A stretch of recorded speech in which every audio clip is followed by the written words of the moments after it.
যাচ্ছি যে ছাদের উপরে যাত্রী উঠবে না এবং ওই যে জানলা দিয়ে কোনো লোক ঢুকবে না, সবাই ওই ইয়েতে ঢুকবে এটা। এবং এই যেহেতু আমাদের এটা সবার সরকার, সেজন্য এখন কিন্তু এটা রেলওয়ে মন্ত্রণালয় কিংবা সড়ক বিভাগ এরকম হিসেবে আমরা কাজ করি না। আমরা এখন সরকার হিসেবে কাজ করি এবং সরকারের বাইরেও যারা বেসরকারি খাতের পরিবহন মালিক, শ্রমিক সমিতির যারা নেতৃবৃন্দ, রাজনৈতিক নেতৃবৃন্দ, সবার সঙ্গে আমরা একযোগে কাজ করতেছি যাতে করে এই সবার এই যাত্রাটা ভালো হয় এবং আনন্দের হয় এবং তারা হয়রানির মুখে না পড়েন এবং তারা যাতে কী বলে বেশি ভাড়া দিতে না হয়। হ্যাঁ, আমি এখন একদম 100% তো বলা যাবে না, কিন্তু মানে আমরা বলবো যে আমরা খুব একটা যাত্রীদের কাছ থেকে খুব একটা বড় ধরনের অভিযোগ পাইনি। না, ট্রেনের সংখ্যা তো ট্রেন তো অ্যাকচুয়ালি দিয়ে দেওয়া হয়েছে। আপনারা জানেন যে আমাদের লোকোমোটিভ সংকট আছে, আমাদের কোচের সংকট আছে। এই সত্ত্বেও আমরা ট্রেনের সংখ্যা বাড়াচ্ছে, 44টা অতিরিক্ত কোচ দেওয়া হয় আর 5টা ট্রেন অতিরিক্ত চালু, স্পেশাল ট্রেন ঈদের উপলক্ষে। একনল অ্যাডভান্সড হাইজিন সোপ, এবার জীবাণু ধুলাবালি ঘাম ক্লিন বোল্ড।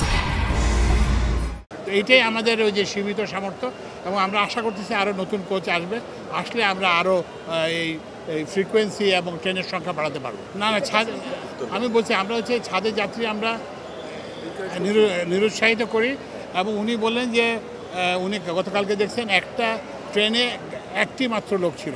তো এখন এটা শোনেন এটার কারণ হচ্ছে এখন আপনারা ধরেন একটা লোক ছাদে উঠলো, আমরা কিন্তু নির্দেশ দেওয়া আছে যে ছাদে কোনো উঠবে না, কিন্তু এখন এখানে আবার একটা মানবিক দিকও আছে। আপনি যদি এখন নির্যাতন করেন, যদি তাকে জোর করে নামান এবং সে যদি নামতে না চায়, তাহলে আপনারাই আবার সাংবাদিকরা বলবেন যে করা হচ্ছে।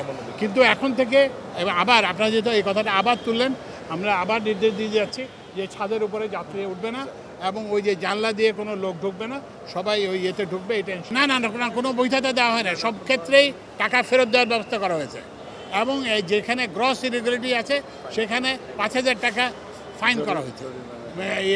কী বলে যে মোবাইল কোর্টের মাধ্যমে ফাইন করা হয়েছে। এবং শুধু সেটা না, এরপরও আবার ওনারা তো ওখানে আছেন সকাল 8টা থেকে রাত্রি 11টা পর্যন্ত মোবাইল কোর্টের ম্যাজিস্ট্রেটরা আছেন, ও তারা আবার ওখানে যেয়ে দেখবেন, আবার যদি অনিয়ম হয় আবার ফাইন করবেন। ঠিক আছে, অতিরিক্ত ভাড়া কিন্তু ফেরত দেওয়া হয়েছে।